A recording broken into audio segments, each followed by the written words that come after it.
फिर से भारत और नेपाल के रिश्ते के बीच में वही जो पुराना नक्शा विवाद था उसको दोबारा स्टार्ट हो गया है।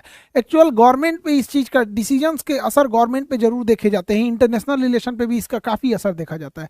नेपाल पहले तो मोनार्की था, यहाँ राजतंत्र हुआ करता था, बाद में नेपाल में कभी लोकतंत्र आया, फिर चेंजिंग होती गई, फिर संविधान बना, कई सारी चीज़ें हुई। नेपाल में पूर्ण बहुमत की सरकार नहीं है, जैसे बिहार में है ना, तीन बड़ी पार्टियां हैं बिहार में, तो कभी इधर से उधर होते रहता है, वैसे ही नेपाल में भी सेम है कंडीशन है। अब नेपाल में इन तीन नेता लोग को पहचानिए यहाँ पर। ये हमारे शेर बहादुर दहुआ साहब, ये इंडिया के फेवर में, मतलब इनके साथ रहते तो इंडिया से रिलेशन ठीक रहता है। और ये हमारे केपी शर्मा ओली साहब है, केपी शर्मा ओली, ये चाइना का फेवर करते हैं ज़्यादा। इनका है पूरा चाइना, प्रो चाइना है, ये प्रो इंडिया है दहुआ साहब। अब ना ये पूर्ण बहुमत से बना सकते हैं ना ये पूर्ण बहुमत से बना सकते हैं, तो इनके साथ किसी ना किसी एक गठबंधन की सरकार बनती है। तो गठबंधन में आ जाते हैं प्रचंड साहब। अब प्रचंड साहब की सरकार चल रही थी दहुआ साहब के साथ मिलकर गठबंधन में, तो इंडिया से रिलेशन ठीक ठाक थे।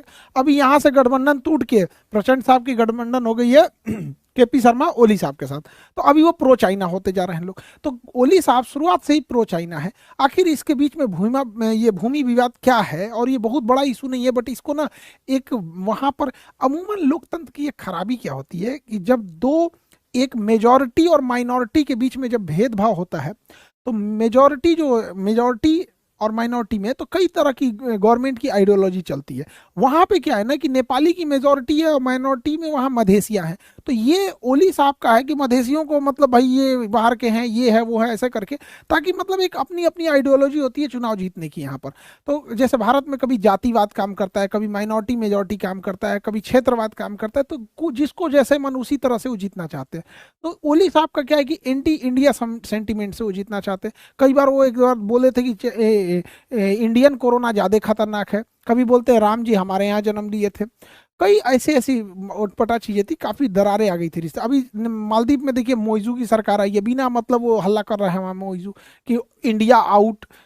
अभी वहाँ पे बहुत ज़्यादा दिक्कत है। तो हम लोग समझते हैं कि अंग्रेज जब थे तो वो नेपाल के साथ युद्ध किए और एंग्लो नेपाली युद्ध हुआ, और यह युद्ध की समाप्ति 1816 के सुगौली के संधि के द्वारा ये समाप्त हुआ था। अब ये संधि में क्या क्या चीज़ें थी इसको हम लोग समझ जाते हैं। देखिए, सुगौली की संधि में यह था कि डिसाइड किया गया कि पूरब साइड में मेची नदी जो होगी वो सीमा बनाएगी नेपाल की, यहाँ मेची नदी, और इस साइड में महाकाली नदी सीमा बनाएगी। सुगौली की संधि हो गई 1816 में। यहाँ पे ये सब चीजें तो ठीक था यहाँ पे, बट यहाँ एक ऐसा एरिया था जिसको लेकर नेपाल कहता है कि ये एरिया इस रेखा के उधर चला गया है, वो मेरा है यहाँ पर।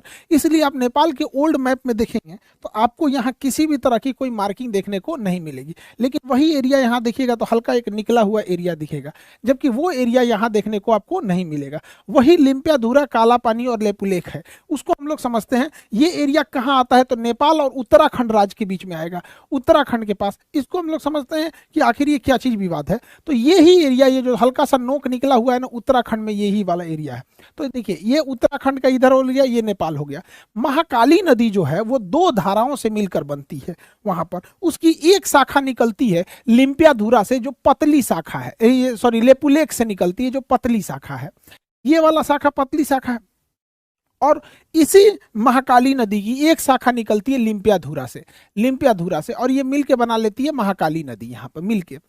अब प्रॉब्लम कहाँ आ रहा है कि अगर इसका उद्गम स्थल लेपुलेख माना जाएगा तो ये पूरा एरिया भारत का हो जाएगा, लेकिन अगर इसी महाकाली नदी का उद्गम स्थल लिम्पियाधुरा को माना जाएगा तो ये एरिया नेपाल को चला जाएगा। यानी भारत और नेपाल के बीच में डिसाइड करेगी नदी कि किसके पास ये नदी है।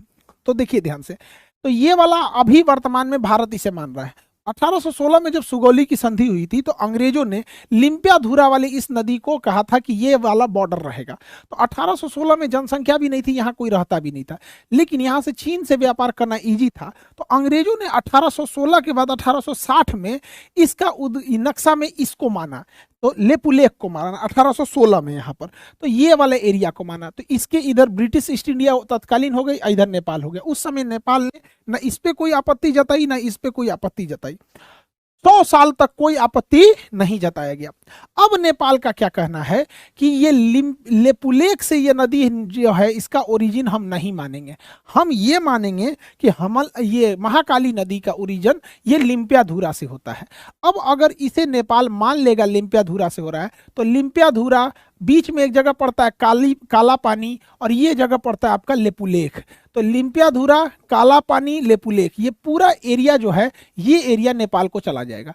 अब इसको ओली साहब राष्ट्रीय मुद्दा बना के चुनाव में कुछ फायदा चाहते हैं। लोकतंत्र की एक ये खराबी हो जाती है ना कि इलेक्शन जो होता है, पार्टी पॉलिटिक्स हमेशा से देश के ऊपर में अनमेच्योर देशों में देखा गया है। जैसे इंडिया में भी देखिएगा ना, तो इलेक्शन में ना 140 करोड़ लोग रहेंगे यहाँ पे भारत में, कोई तारीफ कर रहा है किसी एक पार्टी की, बुराई कर रहा है किसी एक पार्टी की। अरे यार, तुम लोकतंत्र में इसलिए बने हो, राजा हटा के इसलिए बनाया गया था कि अपनी बात पे रहो ना, कि कौन सी पार्टी ज्यादा स्कूल खुलवाई, किस पार्टी में यूनिवर्सिटीज ज्यादा है ना। मतलब हम लोग किसी एक पार्टी के समर्थक और दूसरे पार्टी के कट्टर विरोधी हो जाते हैं। और ये लोकतंत्र के नए नवेले लोकतंत्र, जैसे हम लोग का तो 100 साल भी नहीं हुआ है एक देश के लिए, 100 साल काफी कम टाइम होता है यहाँ पे, तो मेच्योरिटी कम रहती है। तो हमेशा से आप देखेंगे ना, तो व्यक्तिगत मतलब कोई किसी का कुछ खास डिमांड ही नहीं रहता है। इसीलिए देखिएगा भारत में धरातल स्तर पर सरकार बदलने से कोई खास फर्क देखने को नहीं मिलता है। पहले भी सड़क, नाली, मोहल्ले, अच्छी शिक्षा, इस सब के लिए लड़ रहे थे, आज भी वही लड़ रहे हैं। तो यही बात वहां नेपाल में भी है, वो इसी को मुद्दा बना रहे हैं। और वो अगर लेपुलेख की जगह लिम्पियाधुरा हो गया तो ये नेपाल को चला जाएगा यहाँ पे, तो यही विवाद है, यही एक्स्ट्रा एरिया आ जाएगा। हालांकि यहाँ एरिया में कोई रहता नहीं है, लेकिन भारत के हिसाब से देखिएगा तो ये कोना काफी जरूरी है, क्योंकि इसी पास पहाड़ थोड़ा सा डाउन है और यहाँ से नेपाल में चाइना जाया जा सकता है। और यहाँ हमारा कैलाश पर्वत है, यहाँ पे कैलाश मानसरोवर, वहाँ हमारा बहुत बड़ा तीर्थ स्थल है, शंकर जी का वो मुख्य स्थान कैलाश पर्वत ही है यहाँ पे। तो हमारे लिए ये स्ट्रेटेजिक रूप से जरूरी है। तो नेपाल और भारत के बीच में ये टेंशन बना हुआ है, यही वाला एरिया। हालांकि भारत और नेपाल को इसे सार्वजनिक मुद्दा न बना के एक टेबल पे बैठ के समझ जाना चाहिए कि अगर ये एरिया नेपाल का भी रह जाता है, हालांकि नेपाल का अपना तर्क है कि बहुत समय तक यहाँ का एरिया की जनगणना नेपाल में होती थी, तो भाई अब वो कई ऐसी चीज थी, नेपाल को भी तो 100 साल तक विरोध नहीं किया, उन्हें भी सोचना चाहिए इस चीज को। दूसरा, अगर नेपाल बहुत हठ धर्मिता अपनाते हुए इस एरिया को ले लेता है तो इसे केवल एक मनोवैज्ञानिक जीत कर सकता है, क्योंकि नेपाल की ना दुश्मनी चाइना से है ना भारत से। नेपाल और यहाँ भारत के लिए दिक्कत होगा इनकेस अगर भारत वहाँ वीजा और पासपोर्ट सिस्टम कर देता है। आज नेपाल से कोई भी आदमी बिजनेस करने भारत में आ जाता है, और भारत के हजारों लोग नेपाल में बिजनेस करते हैं। हमारे यहाँ की लड़कियों की शादी बिहार में, नेपाल में हो जाती है, नेपाल से लड़कियों की शादी बिहार में हो जाती है। इसे बेटी और रोटी का रिश्ता कहते हैं। तो जब कभी भी रिश्तों को हम तराजू लेके तौलेंगे ना, तो कहीं ना कहीं नेपाल के लोगों को भी लगेगा ना कि काफी ज्यादा मतलब ये लॉस होगा। बेटर होगा इस एरिया को लैंड ऑफ फ्रेंडशिप घोषित कर दीजिए कि दोस्ती का जमीन, भाई नेपाल भी रहो यहाँ पे, भारत भी रहो। नेपाल के सेना प्रमुख को भारतीय सेना अपना सेना प्रमुख मानती है, और भारत की सेना भी नेपाल के सेना प्रमुख को अपना सेना प्रमुख मानते हैं। तो जैसे भारत का कोई सेनापति बनता है ना, तो उसे नेपाल के यहाँ ऑनररी सेना प्रमुख बना दिया जाता है, और वहां का भी यहाँ इतना खुशहाल रिश्ता है। भारत ने ऐसी कोई लड़ाई नहीं लड़ी है जिसमें हमारे नेपाली गोरखा भाइयों ने अपनी शहादत नहीं दी हो। तो इस एरिया को हम लोग, वैसे भी यहाँ कोई रहने नहीं जाता है, इस एरिया में इतना हार्श क्लाइमेट है, यहाँ कोई नहीं रहने जाता है। तो इसे एरिया ऑफ फ्रेंडशिप घोषित कर दीजिए कि भैया देखिए, हमारे सामरिक रूप से जरूरी है, आपको भी कोई सामरिक रूप से होगा जरूरी है। नेपाल के लोग पटना में आधा चाउमीन का दुकान, बिजनेस, ठंडी के दिन में कंबल, बहुत सारा नेपाल के लोग यहाँ के करते हैं। फ्रेंडशिप है यहाँ पे। जब तराजू लेके तौलेंगे तो इससे चाइना को फायदा होगा। और पर अनमेच्योर डेमोक्रेसी की ये खराबी होती है, चुनाव जीतने के लिए कुछ भी कर दो। हमारा तो ये सुझाव है, बाकी देश में ऊपर लोग बैठे हैं, लोग और नीतियां बनाएंगे। इस सुगौली संधि में ये वाला तो हो गया महाकाली नदी से जो विवाद का एरिया था। मेची नदी साइड में कोई विवाद नहीं है, एगो बिहार में नया विवाद है। सुगौली की संधि जब 1816 में हुई थी तो कहा गया था कि ये गंडक नदी जो है जब बिहार में प्रवेश करेगी तो इसके इस साइड वाला एरिया नेपाल का होगा, और इस साइड वाला एरिया, नीचे का ये वाला एरिया भारत का होगा। यानी गंडक नदी को नेपाल में नारायणी नदी कहा जाता है, हम लोग इसे गंडक कहते हैं। तो इसके इधर का एरिया नेपाल में और इधर का एरिया इंडिया में। अब देखिए ध्यान से, बेचारा नेपालो क्या करे, यहाँ पे गड़बड़ा क्या जा रहा है। इन नदी जो है ना, नदी ये बीच में बहना चाहिए ना शांति से, इन नदियां इधर घिसक रही है। मतलब ये नदियां ना नेपाल का एरिया काटते जा रही है, काटते जा रही है। और नदी जब ये एरिया काटेगी ना तो भारत में आते जाएगा। यानी इधर से मट्टी काट रही है, इधर मट्टी बढ़ा रही है, इधर का मटिया काट रही है, इधर की मटिया बढ़ा रही है। तो भाई सुगौली की संधि कहता है गंडक नदी बॉर्डर है, बॉर्डर है।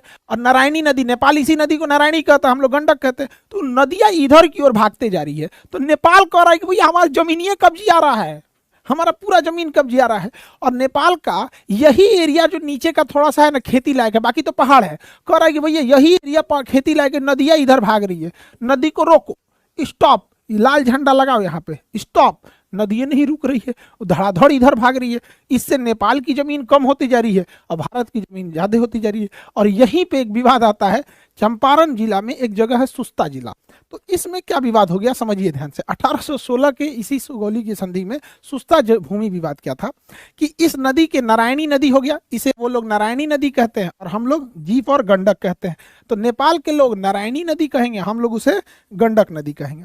यहाँ जो सुस्ता जगह था, एस से शॉर्टकट में लिख देते हैं सुस्ता, तो ये जगह सुस्ता था, ये नेपाल में आता था, नेपाल में था ये जगह सुस्ता।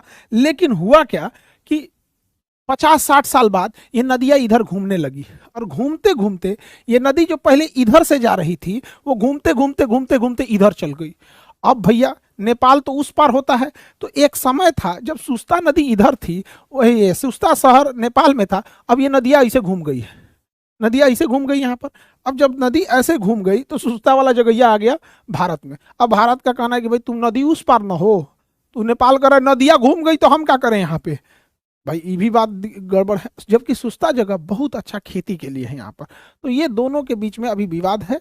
हालांकि इसे मिल बैठ के अच्छे से समझा लेना चाहिए। नेपाल को इनडायरेक्टली भारत के वीजा से, लिबरल वीजा पॉलिसी से बहुत फायदा होता है और हम दोनों लोगों को लिए होता है। और इसमें अगर लॉस होगा किसी का तो नेपाल का ज़्यादा लॉस होगा, फायदा चाइना को होगा। अल्टीमेटली किसी देश में राजनीतिक मतभेद हो सकता है, सांस्कृतिक मतभेद अभी भी चाइना नेपाल हम और भारत ज़्यादा एक दूसरे से जुड़ा हुआ महसूस करता है। नेपाल के साथ उतना महसूस नहीं करता है, ना धार्मिक रूप से महसूस करेगा ना सांस्कृतिक रूप से। उसे थोड़ा कुछ खा जाने वाले आदमी है।